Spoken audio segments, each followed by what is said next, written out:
Well,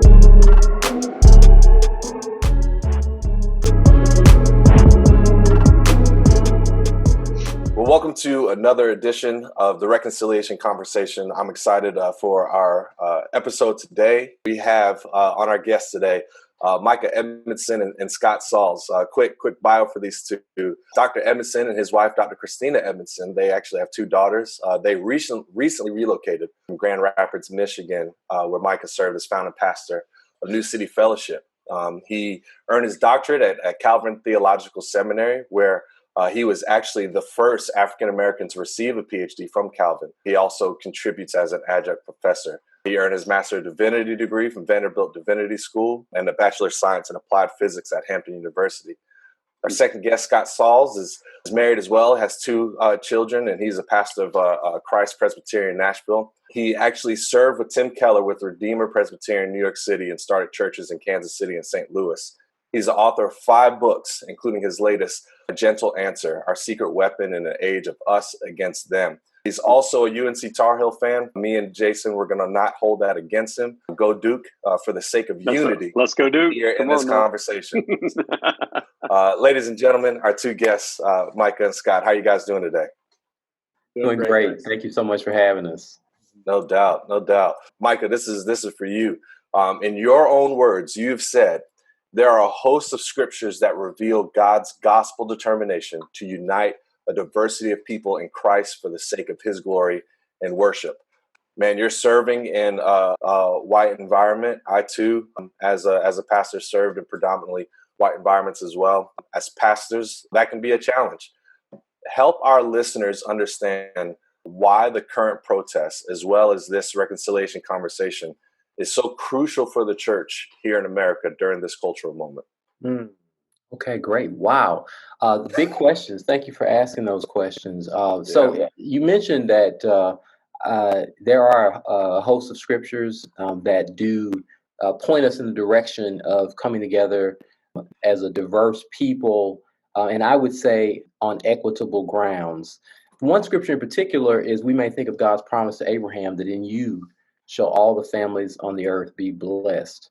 That's a very interesting way of God declaring the gospel beforehand to Abraham, because the Lord could have just said, in you, people will be blessed, right? Or in you, and he does says at times that Abraham, you shall be a blessing. But in this particular case, he says, in you, all the families of the earth shall be blessed. All the nations shall be blessed. And so God has a particular agenda to bring all of the multi-ethnic people from around the world beneath the banner of his son, beneath the banner of the Messiah.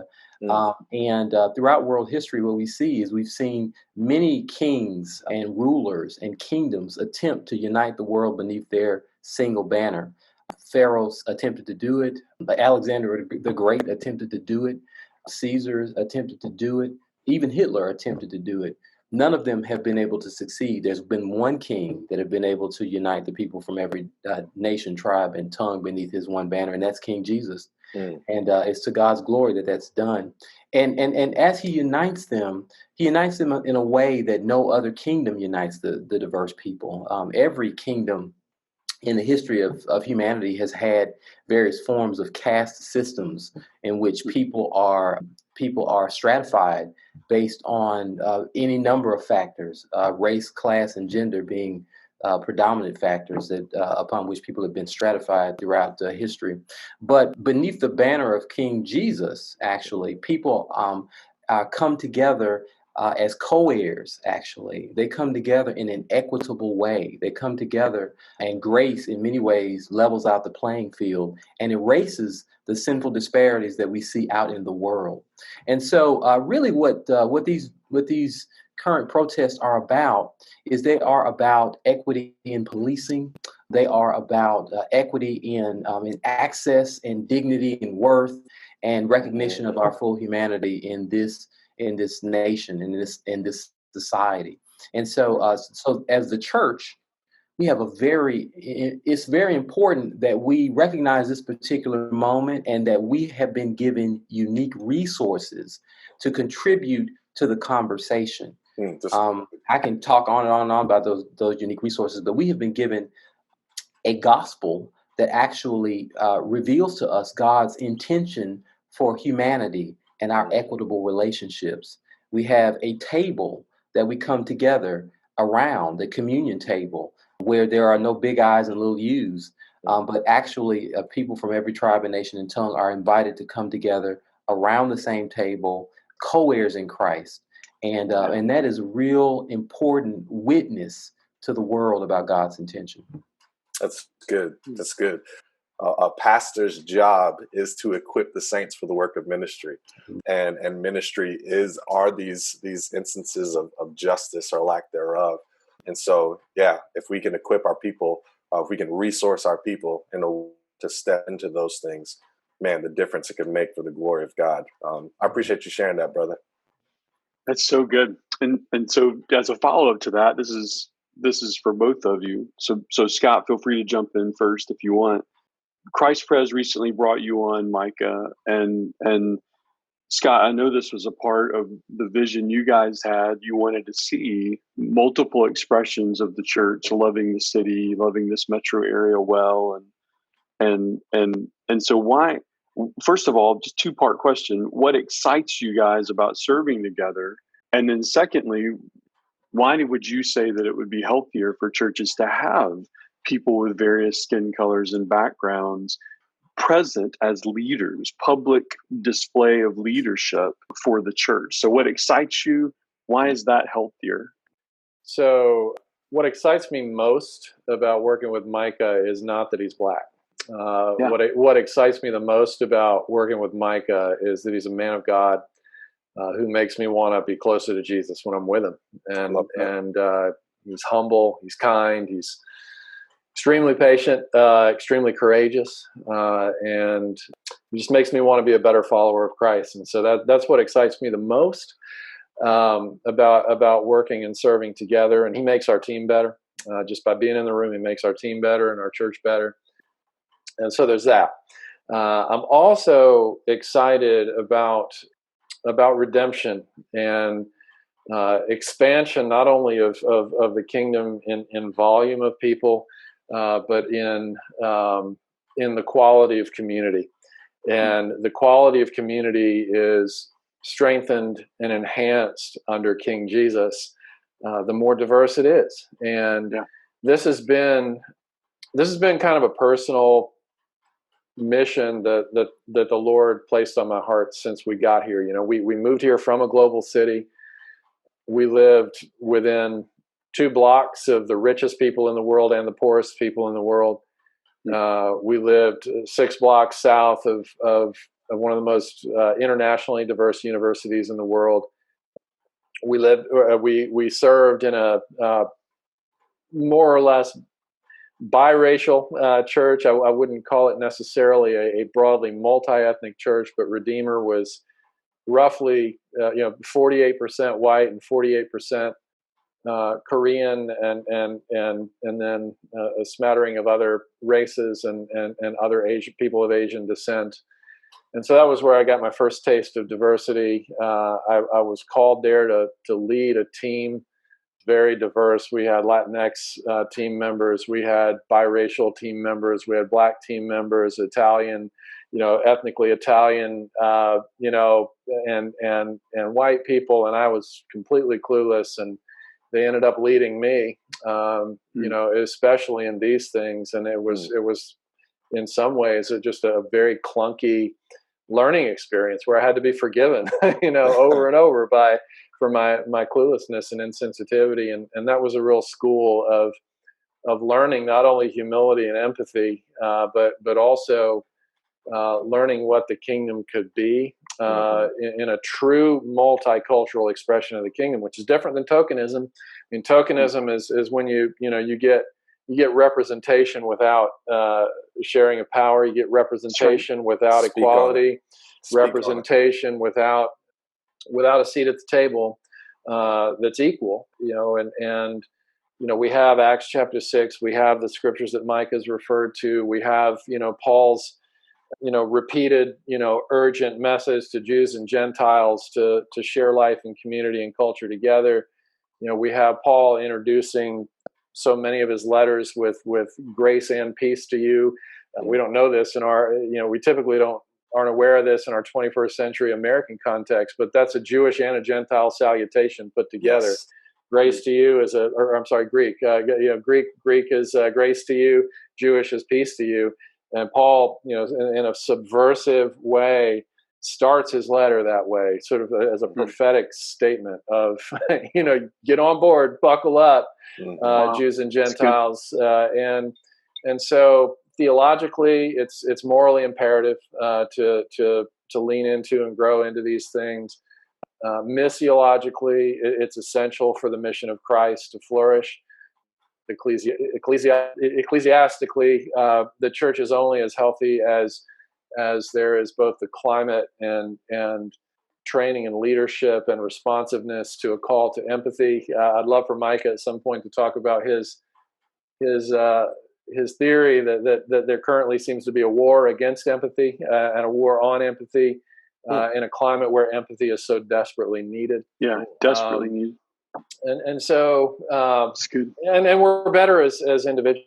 I mean, I look back to the creation of Eve, and how even in paradise before sin entered the world, Adam was incomplete, and so to complete Adam, I think the bigger story isn't that God gave him a wife, because Christ and Paul as unmarried men were very complete people. I think the bigger story in the creation story and the giving of Eve was that God gave Adam the other, to complement him and to complete him where he was incomplete by himself. And I think the races, as well as people along the economic continuum, the genders, complete each other in ways that we can't become complete on our own. And so that's a mouthful, but I'm thrilled to see where the Lord takes this, and I can't think of a better pair, in Micah and Christina Edmondson to do this together with. So I can't wait to see what the Lord has in store. Micah, do you have anything to add to that in your excitement, what you're looking forward to? Man, what Scott had mentioned about power sharing is a huge thing. I heard you say, speak on it, brother, because that is a particular. Again, I mentioned the word equity before, but equity and power sharing, it's one thing to bring people together, diverse people together. But it's another thing to actually share power amongst diverse people. Right. That's really a harder thing to do. That's a harder sell for people, especially when we are swimming in a culture that says we should not have to share power. And the history of our nation actually says that some people are supposed to have all the power, and other people are supposed to not have any power. And so when we bring people together, actually for the sake of Christ, to begin to work out what it means to live in gospel communion together, and to share power for the sake of Christ, it's a learning experience, it's a growing experience, it's a stretching experience for all of us.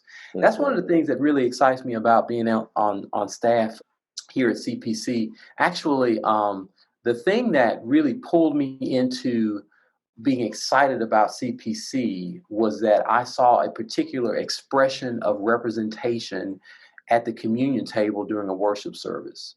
I actually saw a young woman with special needs standing around the communion table, helping others to partake of communion. And when I saw that, I said, now this is a place that's actually serious about equity and representation and full integration in the life of the church and the covenant community. And I said, now if they can see it with special needs, then I believe they'll be able to see it with race as well and gender as well. And so that was the thing that really opened it up for me, in terms of given me confidence in what may be possible here. A lot of cross-cultural churches, a lot of multicultural churches actually are white churches that simply lump Black people and people of color onto their agenda. And I'm sorry to have to say it like that, and I'm not trying to speak on it, man. Anybody. But if you have a situation in which you bring people of color together, as Scott had mentioned about tokenization, if you bring people of color together and you don't actually give them an equal seat at the table, then you tokenize them and you exploit them for your own agenda. And because minority folk are negotiating life in a world that is replete with white supremacy, we can sniff this out. We know when the dynamic is the same in the church as it is in the world. Partly because our survival depends on it, right? Our survival depends on being able to recognize these dynamics and comport ourselves in such a way that we can be viewed acceptable and safe to majority folk. And so we know these dynamics well. And so it's important that churches signal equity, inclusion, justice, equal representation in its leadership, in its decision making, in its money and spending, in the officers that it calls, right on down the line. Scott had mentioned in Acts chapter 6, we actually see that happening. Yes. We see the apostles actually calling and deciding to call a bunch of Greek converts and to actually handle this cultural situation that was going on between the Greek-speaking Jews and the Hebraic Jews. Greek widows and Hebraic widows in the church. And so you had a cultural problem. It was a problem of inequity and a complaint about inequity. And it's interesting because the scripture never actually says what was actually happening. It just says that this is the way the Greek-speaking widows felt. They felt like this was a situation of inequity. And so the apostles decided, if there's a group of folks among you that feel discriminated against in this situation, we are going to minister to them in such a way that they know without a shadow of a doubt that the deck is not stacked against them. Yes. So we're actually going to implement a cultural solution to a cultural problem in the church. And that's an amazing thing because, a lot of folks don't think that cultural solutions belong in the church.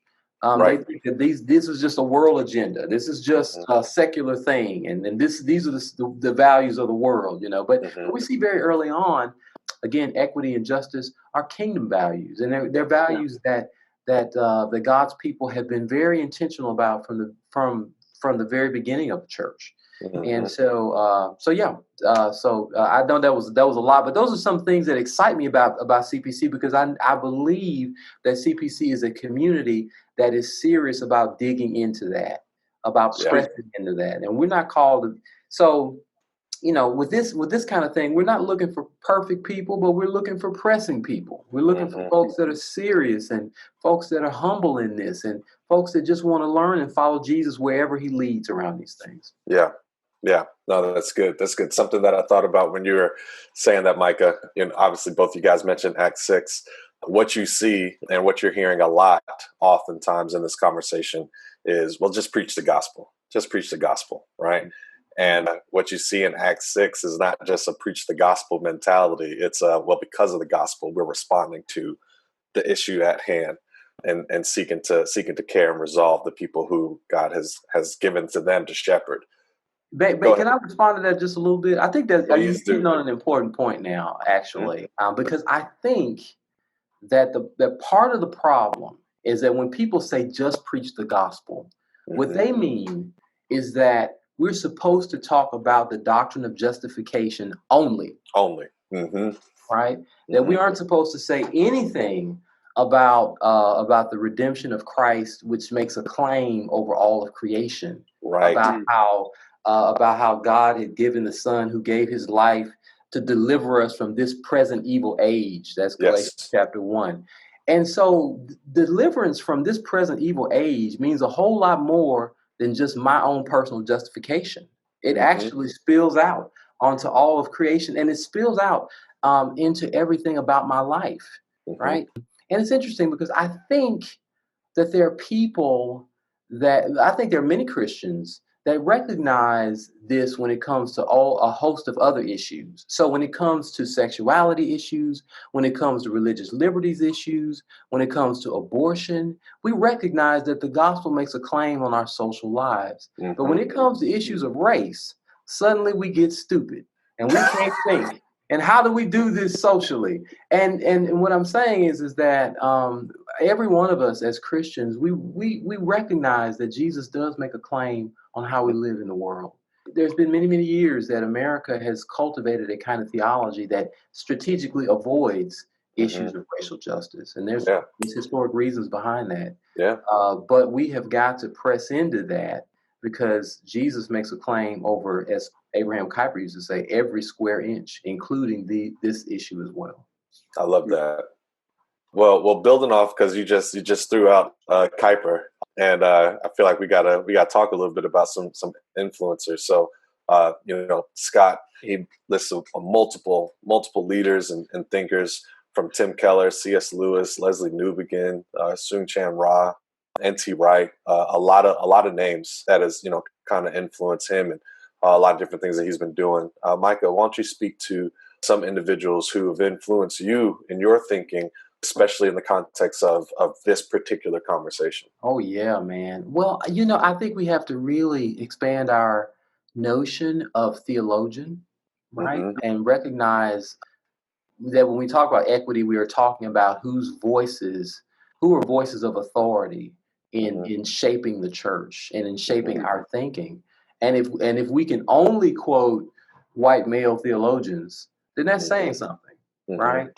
But if we can look and we can see that there are various other voices within the history of the church that the Lord has raised up, that really is significant. That's important for us.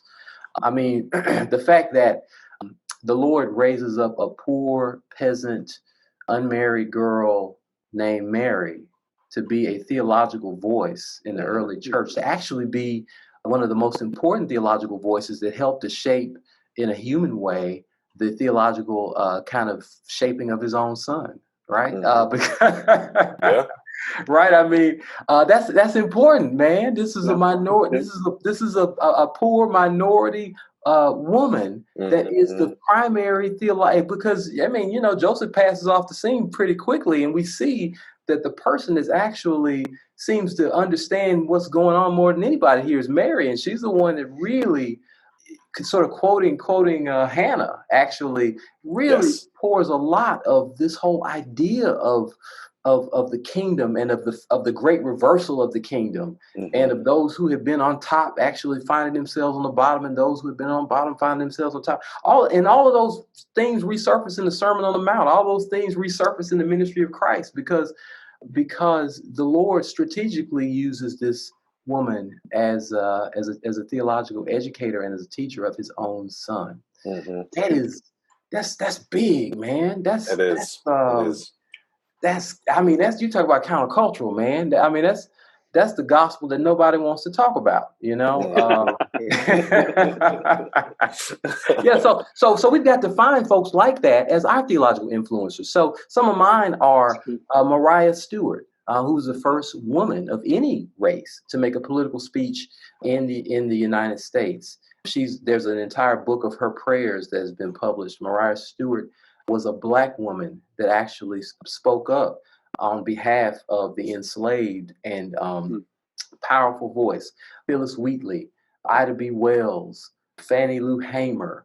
These are actual, of course, Harriet Tubman. These are theological voices. These are people who approached life from the vantage point of faith and always thought very deeply about what is the Lord calling me to do. And so we've got to look at those voices as theologians that ought to be within. And certainly, these Black women. Also, there are many Black men as well. Of course, civil rights leaders, MLK, and now the late John Lewis, and so many others, C.T. Vivian, and so many others who thought very deeply about our faith. I'll mention MLK here just for a minute, because there are folks that look at MLK as a social icon, but they don't actually consider him as a deep theologian. And he actually got his doctoral degree in systematic theology from Boston University. Yeah.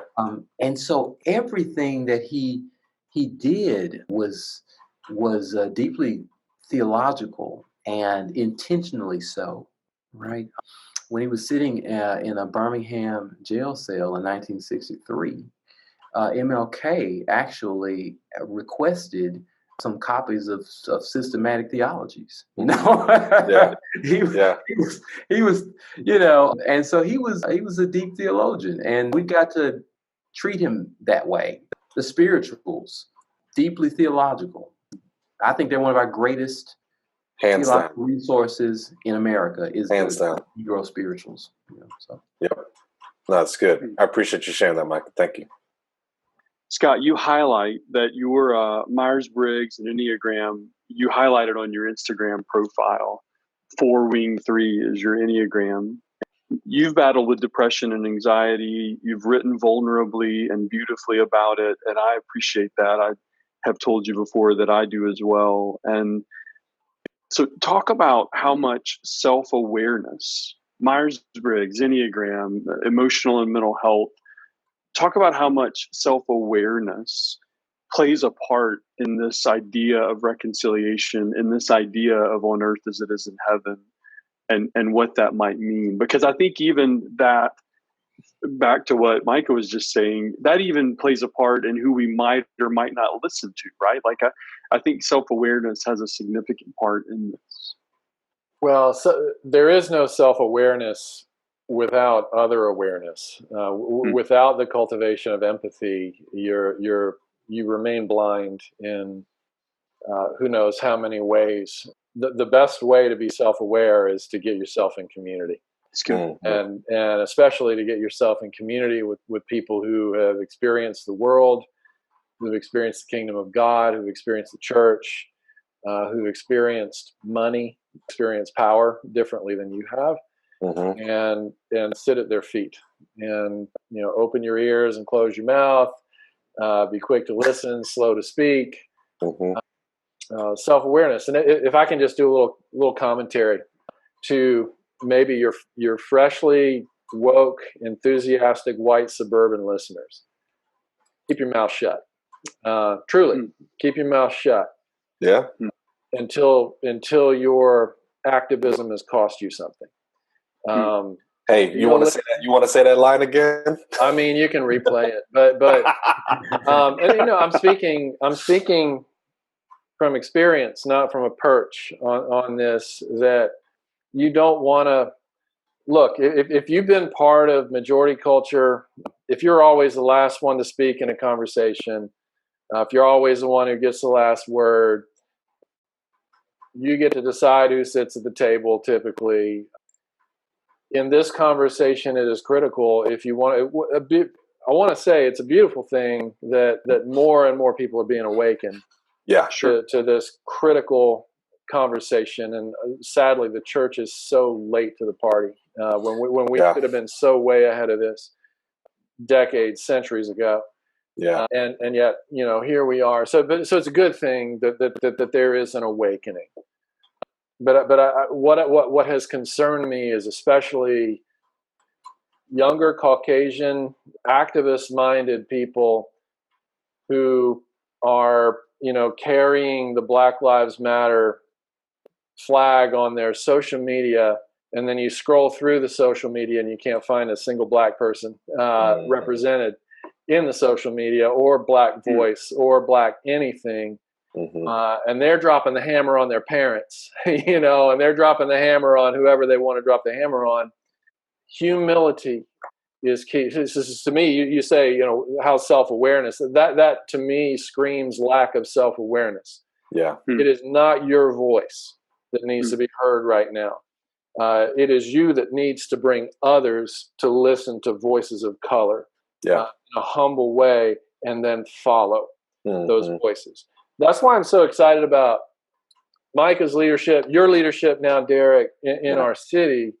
What I'm extremely hopeful for, and I believe that our city is right for this, as many cities are right for this, is I believe that perhaps for the first time in the history of Nashville, there might be a really significant critical mass of white people who are ready to follow leaders of color and eager to follow leaders of color, because they're recognizing that this is an area of their sanctification that has not been touched, and it needs to.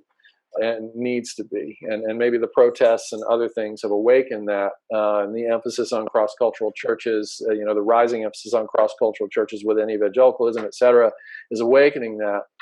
But now is the test, because and this is where you're going to discover, if you're a Caucasian like me, whether or not you're really all in with this, or whether or not you're really just after tokenism and some good-looking stuff on your social media feed that people can like and praise you for, but that doesn't cost you anything. You're going to get into this, and then you're going to discover that, wait a minute, you're not just being asked to listen to a black preacher.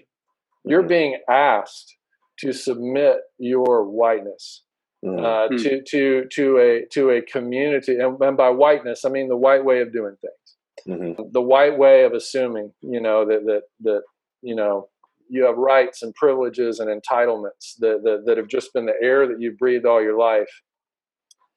To submit that to a community of people that have not had that experience, and enter into and assume that experience of being put yourself at the end of the line instead of the front of the line. That's going to be the real test of how woke, the freshly minted activists really are. Yeah. Because it's one thing to go on a political rant. It's one thing to show up with your fraternity brothers to a march. It's quite another thing to submit and subject yourself to a dark-skinned ministry leader preaching the gospel of a dark-skinned savior from a dark-skinned part of the world, from a Bible written by dark-skinned, oppressed, jailed, imprisoned people who have a deep, personal, visceral understanding of the actual context into which out of which the Holy Bible came. There are two books of the Bible that I can think of that were written by a person in a place of privilege. One was Ecclesiastes, and he was miserable. And the other was Song of Solomon, and that one just gets its own category. But you go to the books of Moses, you go to the prophets, you go to the letters of Paul, letters of John, the letters of Peter, the Gospels of Jesus Christ. You are reading material written by people under severe state persecution, who are oppressed, who are impoverished, who are crying out, "Let my people go," and having their eyes gouged out. And this is an opportunity. If you're accustomed to privilege and you really want to lean into these things, this is an opportunity to discover what you're really made of on these things. Because when you are asked to change and submit and listen more than you speak for a long while, and to be trained and to be led and mentored, and if you're still in, not just 3 months later, but 3 years later, then it's time for you to maybe start being a voice, at the table and so on. But right now, just bring your friends along and sit quietly and receive and listen, learn, go away with your friends, process it together, humble yourselves together, keep coming back. But I'm excited, but I'm also skeptical of a lot of the sort of Caucasian, fresh wokeness right now, because it hadn't started costing white people much yet.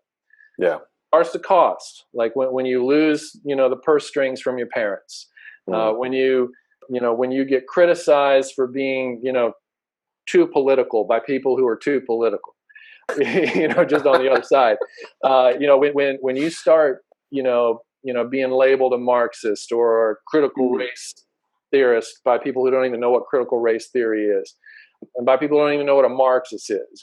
You start getting labeled, and you start, saying, I'm not backing off from this. I'm humbling myself. I'm learning. I'm changing. I'm submitting myself to the sanctification of Christ under the leadership of persons of color. and you can sustain that, and it starts costing you something, you're woke. Yeah. but until then, just adopt the humble place. I love that, Scott. Man, sorry, that was more of a sermon than a question answer. No. but No, I mean, if I have a concern and an excitement, they both kind of run together around that. I think white people are huge. Ken King wrote about that in letter from Birmingham jail. Like right. Critical to progress is having white allies. Yeah. In a culture that's dominated by white power and supremacy. Yeah. It's critical to have white allies, but they can't be moderate though. They can't be playing the fence. No, you got to be the same person in public with your white friends as you are in private with your black friends. Right. It's good. Jason, yeah, it's interesting. Go ahead. Well, I was just going to say, first of all, I love that because it's a denial of self, kind of self-awareness that you're talking about. I mean, it's exactly what Jesus called us to be his follower, is not a self-actualizing Christian moralism, kind of hedonistic idea. It's a very deny myself and be able to follow this Jewish rabbi and the people of color that are his leaders, that are people who serve with him as well.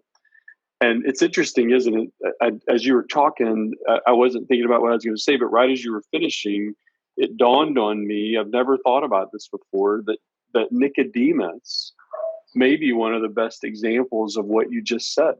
Mm-hmm. And I'm not saying that in the sense that he had a different skin color necessarily than Jesus, but that he was a person of power and of great power who it did cost him greatly, at least from what we understand, as far as what the early church teaches.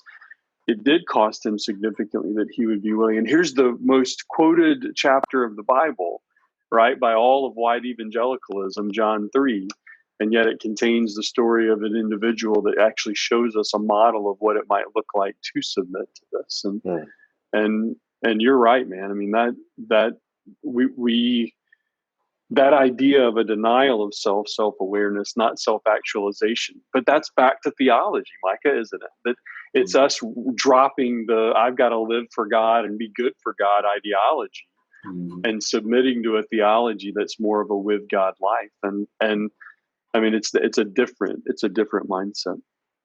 Yeah. I think it's important for us to recognize that, Christians, the majority of people, many Christians, and we can say this we can say, hey, look, yeah, the church is like way behind the culture on these things. But we got to remember, Jesus is still the head of the church. Yeah. And because he's the head of the church, there's always a remnant that's actually ahead of the culture. There's always some Christians that actually were saying this before it became popular in the culture. Yep. That's right. And we can look at the church and say, oh, yeah, the church is way behind. The church is even behind NASCAR. And it is in many ways. But there are always some folks that were way ahead of the curve. I think particularly of the black church in particular in this instance. And but there's even been white folk that the Lord has spoke to in a unique way down through the history of our country that have, for the sake of the gospel, seen things that the culture and folk who have been, sort of intoxicated by the culture were. I think of a guy named George Bourne. George Bourne was he was a mid-19th century Presbyterian minister who refused to give communion to slaveholders. And so here's this white man who is, who's living down in Georgia, and he absolutely just refuses to give it to them, and he ends up actually being disciplined by his presbytery in the General Assembly, and ends up being defrocked. But George Bourne was ahead of the curve actually in the mid 19th century. You have folks like Juliet Hampton Morgan, who was she was the librarian at the public library in Montgomery, Alabama.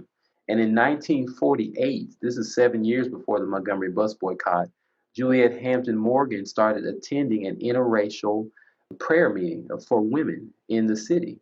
And because of that, and she was actually, she was just, she was a white, wealthy, she was the great granddaughter of a Confederate general. Okay. And so she was a part of the white Southern aristocracy. Everything about her life said that she should have continued on in the way of segregation. But there was one thing that pulled her out of it, and that was the gospel. And when she began to go into this interracial prayer meeting, she began to have a real heart for the daily indignities that her Black sisters and brothers were dealing with. And so in 1940, and by the way, she was a person that dealt with severe anxiety and depression. And she was so anxious that she would not drive herself to work. And so what happened was she ended up taking the bus to work every day. And that's when she saw the way Blacks were being treated on the buses. And this wealthy white woman, white Southern great granddaughter of a Confederate general, when she saw Blacks being mistreated in 1948, 7 years before the Montgomery bus boycott, she stages her own boycott. And she starts to pull the emergency. So whenever she would see the bus drivers mistreat a Black passenger, she would pull the emergency cord and basically raise Cain right there in the middle of the buses. And she did that, and she began to write series of op-eds, and she sustained severe backlash from her family, her community. She was ostracized, she lost her job, and eventually, sadly, she lost her life. But she was a person that, for the sake of the gospel, was way ahead of the curve. And so I think it's important for us to know what we have in the gospel and in the scriptures. It's no reason for the church, again, to be behind the culture or even just where the culture is. We have a revelation that puts us, we have a view of the eschaton. We have a view of where everything is going at the last day. And so when we see the glory of that, what King called the beloved community, when we see the glory of that, it ought to reveal something to us that's always ahead of the culture. That's always, so yeah. So I just wanted to lift that up. No, that's good. Well, fellas, as we get ready to wrap up, and this is for both of you guys. Micah, you wrote a book called Unearned Suffering, and Scott, you have a new book. We mentioned it earlier, A Gentle Answer. Why don't you guys both take and just talk about what you hope readers are going to wrestle with most upon reading what you guys have written in your books. The Power of Unearned Suffering is a book I wrote. It's really a product of a dissertation I wrote at Calvin Seminary, and it really digs into MLK's theology of suffering and the way in which we engage suffering to the glory of God. What I hope people will get out of that is I hope that they will see that nonviolent direct action is actually guided by and is upon the theological foundation that we see actually at the cross itself. The first the kind of ultimate nonviolent direct action that we see exemplified in the history of humanity is what we see exemplified at the cross of Christ, who did, when he was reviled, did not revile in return, who continued to entrust himself to him who judges justly. And he did that, giving to us an example so that we should follow in it. And so what you see when you see these pictures of young civil rights activists putting themselves in harm's way at segregated lunch counters and before Bull Connor's fire hoses and attack dogs and billy clubs, is you actually see people that are committed to the way of Christ, to engage their suffering to the glory of God. And I hope that people will be guided, and I hope that people will be committed to the way of not acquiescence, not saying, well, let's just go along to get along, and not violent retaliation, or say, well, let's just, they hit us, let's hit them back. But the way of Jesus, the way of nonviolent direct action, the way of of engaging injustice, engaging suffering in a way that exposes the ugliness of injustice, but also exposes the beauty of the gospel and the beauty of God's intentions for our relationships with one another. That's good. Scott, what about you, brother? Yeah, so the latest project, thanks, is A Gentle Answer, subtitle Our Secret Weapon in an Age of Us Against Them. And it's a book written around the concept of Proverbs 15:1, the truth of Proverbs 15:1, where it says a gentle answer turns away wrath. And, you know, I guess the premise is that we live in a climate that is enculturated by outrage and not only canceling bad ideas, which is appropriate, but canceling human beings. Creating a new list of unpardonable sins that become irrecoverable for individuals and communities, and just completely eliminate reconciliation processes and such. Call out culture, shaming and Twitter shaming and so on. And so it's the climate that we're in. And you know, we were anticipating an election year as the time that we would release this book, because things just didn't go well in terms of people coming together in 2016. And we anticipated something even more challenging this time around. And ironically, we barely even talked about the presidential election as a culture. I guess that'll change now that Vice President Biden has chosen his running mate, and I guess those conversations are starting to escalate. But there's just been so much else, you know, in 2020 so far that people have treated as an occasion to judge and punish each other over, and so interestingly, the very first anecdote in the book's introduction. Actually, the very first sentence of the book is a quote from John Perkins, where he says that this generation is the first to turn hate into an asset. Wow. And then I spend several pages just sort of opening the book, talking about the life of John Perkins, of Dr. John Perkins. He's in his 90s and still at it. You know, he was a contemporary of King and you know, C.T. Vivian and John Lewis and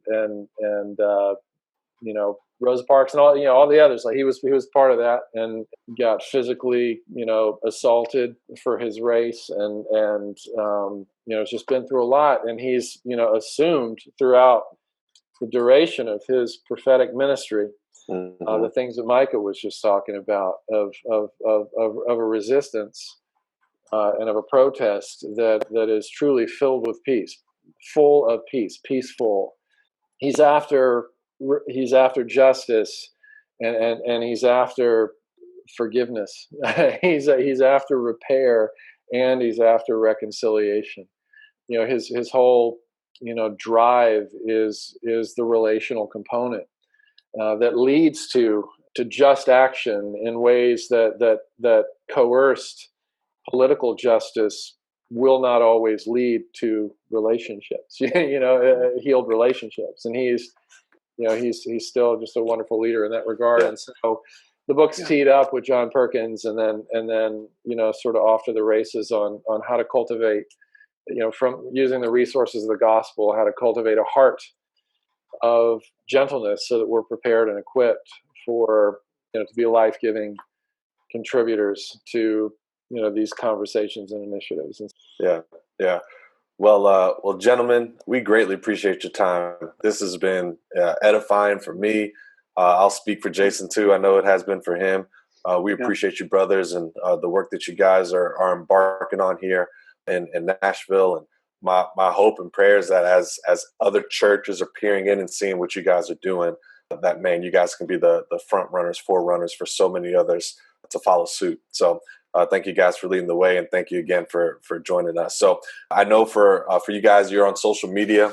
For Scott, are you just on Twitter or Instagram?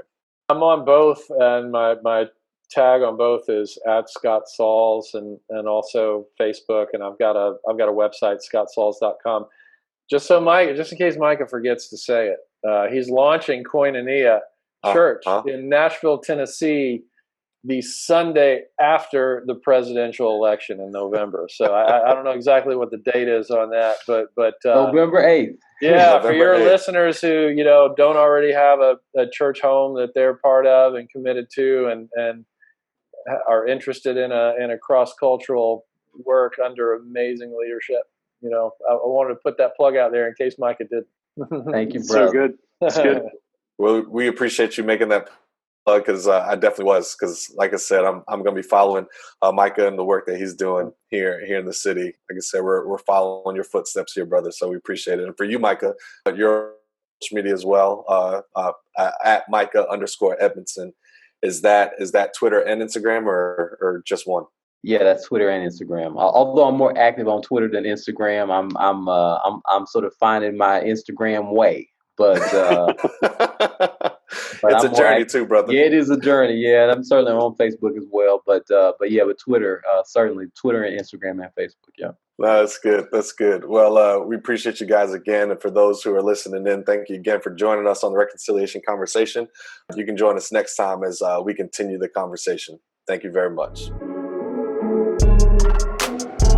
Thank you for joining in on the Reconciliation Conversation.